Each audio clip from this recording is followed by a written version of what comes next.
Indian movies should not be termed as Bollywood. I think it's a very stupid expression. Indian movie industry is the right expression. And what is the next question? You asked me something else? No, the demarcation between... no, listen to me. A film is a film.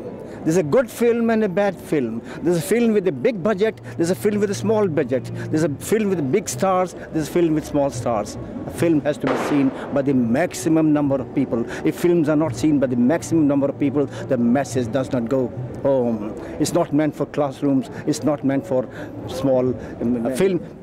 The content of the film makes it very dynamic. So the content is superb and people love it, the film becomes great automatically in spite of the budget that you spent on it. Thank you so much. Thank you. Right.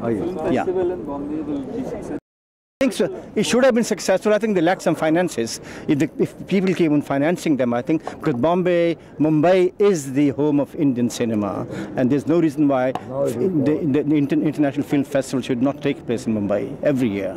It should. Will it be on the calendar of international? That's what Shyam Benegal said, and I believe him. Let's see. Hopefully, yes. Okay. Thank you.